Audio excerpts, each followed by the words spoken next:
She wasn't screaming anymore, just crying without sound, her small fingers tangled in her own braids, trying to loosen the grip that was tearing her scalp apart. And the moment Kelechi stepped into the hallway and saw his bride dragging his little sister across the marble floor, the world inside him split open. Her knees were bleeding, her voice was gone, and in her fist she still clutched their late mother's silver bracelet like a dying prayer. But to understand how a man who built an empire failed to protect the one person he loved the most, we must go back. The sound came first. A soft, muffled whimpering that didn't belong in a house this expensive. The black SUV had barely turned into the compound when Kelechi felt something shift in his chest, an instinct older than logic telling him to move faster. He stepped out of the vehicle before the driver could open his door, his Italian leather shoes hitting the paved driveway with purpose. The mansion stood before him, all glass and stone and carefully manicured gardens, a monument to everything he had built from nothing. But the sound coming from inside turned his blood cold. He walked through the front entrance and froze. Time collapsed into a single brutal frame. His bride, Linda, her fingers twisted tight in a fistful of his little sister's hair, dragging the child across the white marble tiles toward the back hallway. Muna's knees scraped against the floor, her small hands clutching desperately at her scalp, tears streaming silently down her face. The girl wasn't even screaming anymore, just crying without sound, her body limp with exhaustion and defeat. In her other hand, she held their late mother's silver bracelet, the only piece of jewelry she never removed. Linda's face was cold, twisted with a fury that belonged to someone else entirely. She spat words about respect and knowing your place, her voice sharp enough to cut. From the corner of the room, one of the housemaids stood pressed against the wall, her eyes wide with horror, but her feet frozen in place, too terrified to intervene. When Kelechi looked at his sister's exposed knees, he saw old bruises, yellow and purple, layered like history. This was not the first time.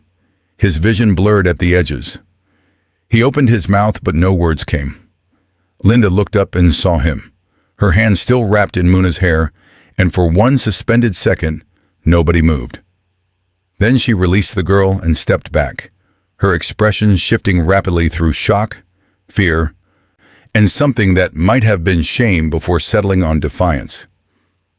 But to understand how this moment became possible, how a man who promised his sister the world could leave her alone with a monster, we must go back to the beginning. Kelechi and Muna had grown up in a cramped two-room apartment in Ajagunle, where the walls sweated in the heat and the generator noise never stopped. Their father died when Muna was 3. Their mother followed 5 years later, leaving Kelechi at 19 to raise an 8-year-old girl on a salary that barely covered rent. He remembered holding her tiny hand at their mother's funeral, feeling her shake, watching her try not to cry because she thought it would make him sad. That night, he knelt in front of her and made a promise.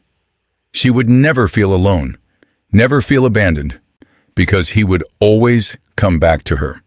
No matter where he went, no matter what he built, she would be the center of everything. He worked 3 jobs at first, then 4. He taught himself business, learned to read people, took risks that turned his stomach but fed his sister. Slowly, impossibly, things changed. The small consulting business became a logistics empire. The logistics empire became a tech investment portfolio.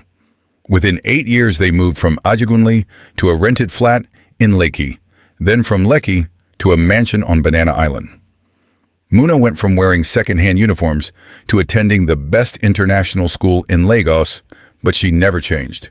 She still saved half her lunch money, still hugged him too tight when he came home from work, still climbed into his bed during thunderstorms like she was 8 years old. The mansion was for her.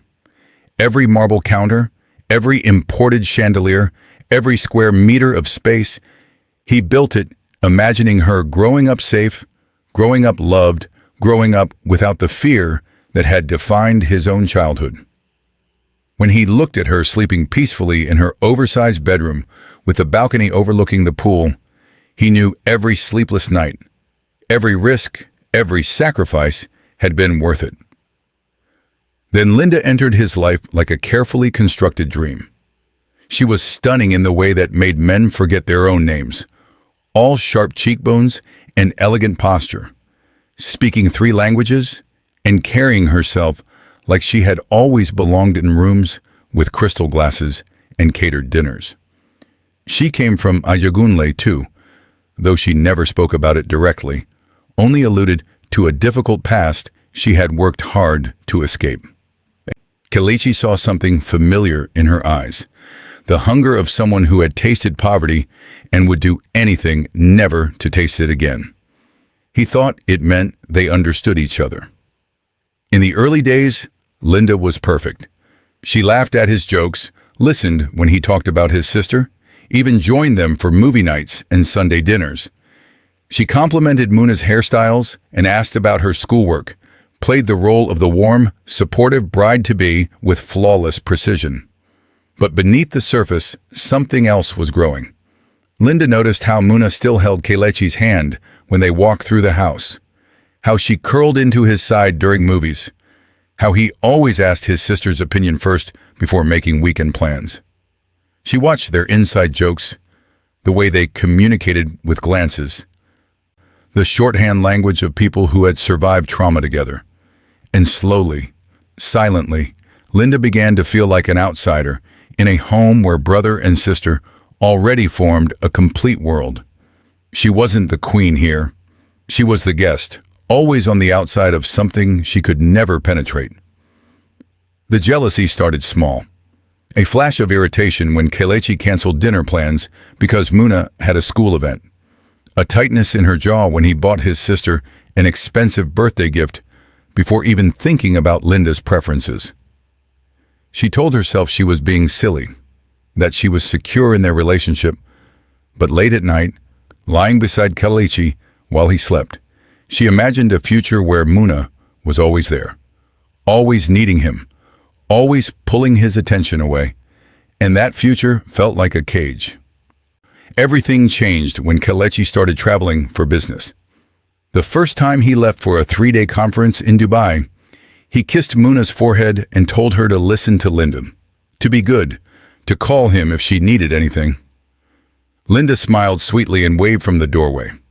The moment his car disappeared through the compound gates, the smile fell from her face like a mask removed. At first, the cruelty was invisible, the kind that left no marks. Linda told Muna not to disturb her brother while he was away, claiming he was too busy for childish phone calls. When Muna left her school bag in the living room or her shoes near the entrance, Linda had them moved to the back storage, erasing the girl's presence from shared spaces as if she didn't live there at all. She instructed the kitchen staff not to serve Muna until everyone else had eaten, framing it as discipline, but meaning it as humiliation. Then came the moments that drew blood, though not the kind anyone could see.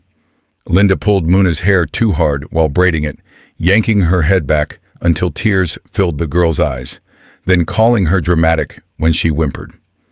She assigned her harsh cleaning tasks in the afternoon heat, making her scrub the courtyard tiles under the scorching sun as punishment for imagined disrespect. Once she locked Muna out on the balcony for 2 hours, claiming the child needed time to think about her behavior, leaving her in the heat with no water until the driver found her and quietly let her back in. The staff saw everything, but said nothing. The maids exchanged glances when Linda's voice turned cold. When Muna appeared in the kitchen with red eyes and shaking hands. The driver noticed the bruises on the girl's knees, the way she flinched when Linda entered a room. The older housekeeper, a woman who had worked for Kelechi since his first promotion, felt her stomach turn every time she heard Linda's sharp voice echoing through the hallways. But they were all terrified of losing their jobs, of being blamed, of becoming targets themselves. Inside her own mind, Linda constructed elaborate justifications. She convinced herself that Muna was spoiled, manipulative, deliberately trying to come between her and Kelechi. She told herself the girl needed discipline, that she was doing Kelechi a favor by teaching his sister respect. She replayed every moment of feeling excluded, every inside joke she didn't understand, every time Kelechi chose Muna's needs over hers, and used those memories as kindling for a rage that burned hotter each day. In her twisted logic, hurting Muna wasn't cruelty. It was survival. And here, before the story reaches its breaking point, let me speak to you directly. If you're still watching, if this story has grabbed your heart and made you want to see justice delivered, do me one favor, like this video, and drop the word sister in the comments so I know you're here, so I know you care about what happens next.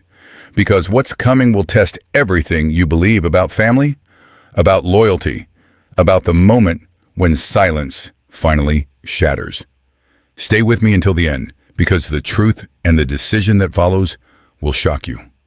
The day everything collapsed started like any other. Kelechi had a quick 2-day trip to Abuja for a contract signing, routine business that shouldn't have required his physical presence, but did. He kissed Muna goodbye in the morning, tucking a strand of hair behind her ear and telling her he'd bring back those chin-chin snacks she loved. She smiled, but he didn't see the fear in her eyes, the way her smile didn't reach past her mouth. Linda stood in the doorway, her expression pleasant, her hands folded neatly, already counting the hours until she could let her real face show. That afternoon, Muna accidentally spilled hibiscus juice on Linda's cream dress, the expensive one she had bought for a charity gala that evening. It was an honest mistake, the kind children make when reaching for a glass. But Linda saw it as the universe giving her permission to do what she'd been dreaming about for months. Her face transformed, rage pouring through the cracks in her composure like lava through stone. She didn't shout at first. She just stared at the stains spreading across the silk fabric, her breathing shallow and fast, her hands trembling with barely contained fury. Muna apologized immediately, frantically, her voice small and terrified, saying it was an accident, saying she'd clean it, saying anything to make the anger in Linda's eyes disappear. But Linda wasn't hearing her anymore. Linda was hearing every perceived slight, every moment of exclusion, every reminder that this house loved Muna more than it would ever love her. She grabbed Muna by the hair without warning, her fingers twisting into the thick braids, and yanked her off the chair. Muna screamed, a sound that cut through the house like glass breaking. Linda dragged her across the living room, through the hallway, toward the back courtyard where the generator hummed and the sun beat down mercilessly. She was going to lock the girl in the storage room, leave her there in the heat for hours, teach her a lesson about respect and hierarchy and knowing her place in this world. The maids heard the screaming. The driver heard it from the gate. The older housekeeper stood in the kitchen doorway, her hands pressed to her mouth, tears streaming down her face, but her feet still frozen because fear is a paralysis more powerful than empathy. One of the younger maids had her phone in her hand, the camera already recording, capturing 30 seconds of Linda dragging Muna by her hair while the girl sobbed and begged. It wasn't the first video she had taken. It was just the first one she thought she might have the courage to show. Linda hauled Muna into the courtyard, the girl's knees scraping against the rough concrete, her hands still clutching her mother's bracelet. The afternoon sun was brutal, the kind that makes skin blister and vision blur. Linda shoved her toward the storage room, reaching for the padlock, her voice cold as she told Muna that this was what happened to disrespectful children, to burdens who didn't know their place, to little girls who thought they could take what belonged to someone else. Muna was too exhausted to scream anymore. She just cried silently, her whole body shaking, waiting for the door to close and the darkness to swallow her. Then came the sound of a car. Then came footsteps. Then came a voice low and deadly, asking what in God's name was happening. Kelechi had returned early. The meeting in Abuja had been cancelled at the last minute, a contract dispute that could be resolved over email instead of in person. He hadn't called ahead because he wanted to surprise them, wanted to see Muna's face light up when he walked through the door. He drove straight from the airport, still in his business suit, his mind already planning how he'd spend the unexpected evening with his sister. But when he walked into the house, the first thing he heard was crying.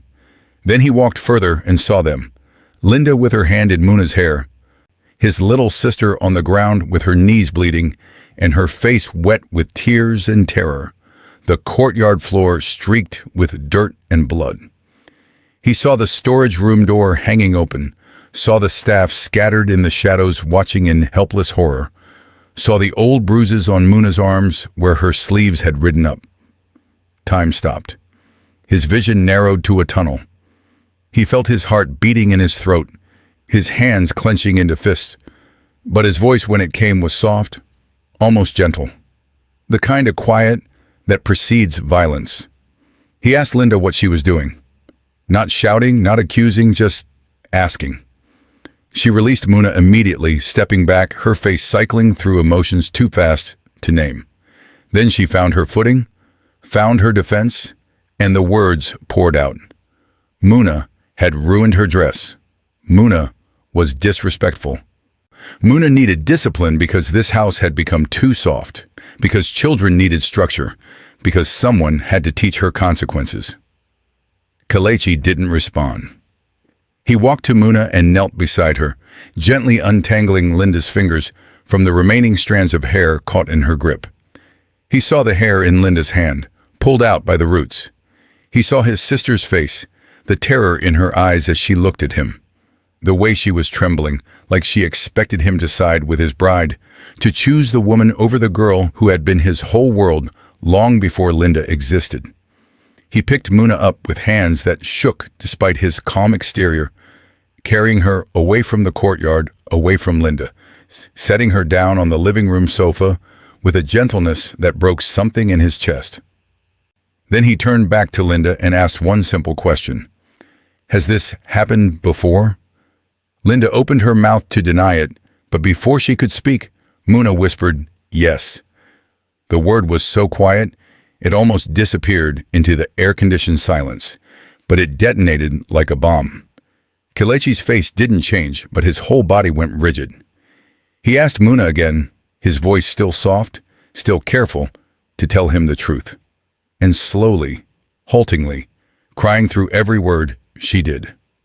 She told him about the hair pulling during braiding, about the locked balcony, about the hours in the sun scrubbing floors, about being told she couldn't call him because he was too busy for her.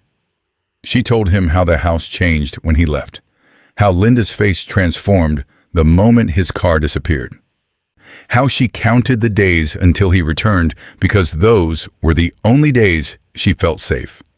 She told him she didn't say anything because she didn't want him to feel guilty for leaving, didn't want to be the reason his marriage failed, didn't want to be a burden. The staff, seeing Muna finally speak, found their own courage breaking through the fear. The older housekeeper stepped forward first, her voice shaking, but her words clear.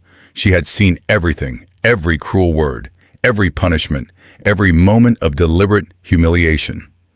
The young maid with the phone stepped forward next, her hands trembling as she pulled up the video and showed Kelechi 30 seconds of Linda dragging his sister by the hair 3 weeks earlier, Muna's screams echoing through the tinny phone speaker. If you're still watching this story, still feeling the weight of what Muna endured, I need you to do something for me. Subscribe to this channel and turn on notifications because we share African family stories that matter. Stories about the people we love and the ways we protect them or fail to protect them. There are more stories coming that will move you, challenge you, make you think differently about loyalty and family and the masks people wear. Don't miss them. Kelechi watched the video 3 times, his face unreadable, his breathing controlled. Then he turned to Linda, who was now crying, her makeup running, her hands shaking as she reached for him. She played the victim with desperate efficiency, sobbing about how lonely she'd been, how everyone in the house hated her, how she came from nothing and worked so hard to be worthy of him, and his family never accepted her. She talked about her painful childhood, about being rejected and humiliated her whole life, about finally having something good and feeling like everyone wanted to take it away. She said she was sorry, that she'd made mistakes, that poverty and insecurity had damaged her in ways she couldn't control. She even tried to shift blame, suggesting that Muna manipulated situations to make her look bad, that the staff lied because they'd never respected her authority. For a moment, Kelechi almost felt sorry for her. He understood trauma, understood how poverty scarred people in ways that lasted long after the bank account filled. But then, he looked at his sister, still shaking on the sofa, and the pity evaporated. He told Linda he understood her pain, acknowledged that her past had been difficult, but made it absolutely clear that none of that excused what she'd done. Trauma might explain cruelty, but it didn't justify it. And the moment she laid hands on his little sister, the moment she turned their home into a place of fear, she broke the marriage herself. His voice was calm but final when he told her to pack her things and leave the house that day. He instructed the driver to take her wherever she wanted to go, but she would not spend another night under his roof. He informed her that her access to his accounts was suspended immediately, her cards canceled, her car registered in his name and staying in his garage. Everything she had that belonged to him would stay with him. Linda's tears turned to rage then, the mask finally shattering completely. She spat words about how family would betray him too, how one day he'd realize Muna was just using him, how he'd regret choosing a child over a woman who loved him. She called him weak, called Muna manipulative, called the staff liars and cowards. But nobody responded. Nobody begged her to stay. Nobody offered her comfort. They all just watched as she stormed upstairs, threw clothes into suitcases, and left the house with her head high and her eyes blazing with poisonous bitterness. When the door finally closed behind her, the house exhaled. Kelechi stood in the living room for a long moment, feeling the weight of his failure settle over him like a blanket. Then he walked to where Muna still sat, curled on the sofa, her hair messy and her eyes red and swollen, looking smaller than her 13 years. He knelt in front of her the same way he had at their mother's funeral, and this time he was the one who couldn't stop the tears. He apologized for leaving her alone, for not seeing the signs, for bringing someone into their home who hurt her. He apologized for being blind, for being absent, for failing the one promise that mattered more than any business deal or investment portfolio.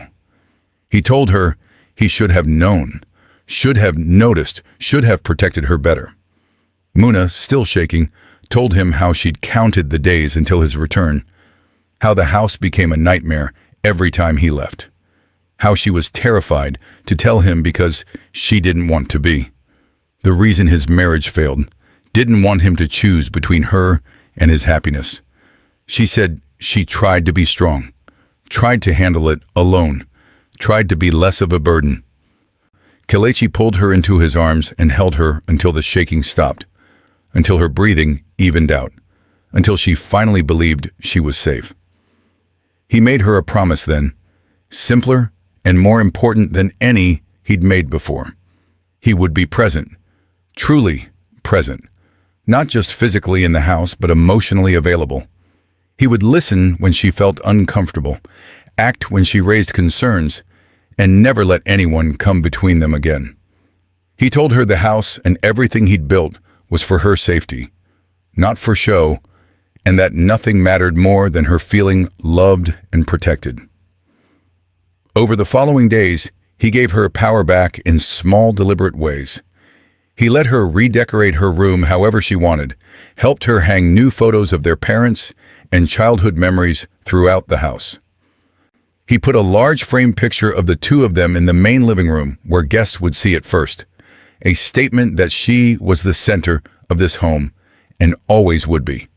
He gathered the staff and told them clearly that Muna was to be treated with love and respect, that her voice mattered, that anyone who harmed her would answer to him personally.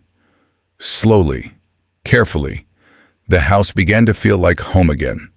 The tension dissolved from the air, replaced by something softer, safer. Muna started smiling again, started leaving her things in shared spaces without fear, started sleeping through the night without nightmares.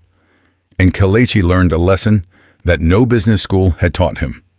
True success wasn't measured in real estate or investment portfolios. It was measured in how you protected the most fragile hearts in your family, in who you chose when love demanded choosing, in whether you built a fortress or a home. Some weeks later, sitting on the balcony watching Muna play in the pool with the housekeeper's daughter, Kelechi reflected on what he'd almost lost. A partner who couldn't love your people didn't truly love you. A relationship built on exclusion rather than inclusion was a house built on sand. And wealth meant nothing if the people you built it for weren't safe inside it. If you made it to the end of this story, if you felt Muna's pain and Kelechi's rage and the relief of justice finally delivered, do one last thing for me. Like this video, share it with someone who needs to hear it, and subscribe to this channel. Drop the word protect in the comments so I know you watched until the end. So I know you believe in protecting children and siblings from cruelty disguised as discipline. Thank you for supporting African stories, for caring about the families we build and the promises we keep. These stories matter, and you being here matters too.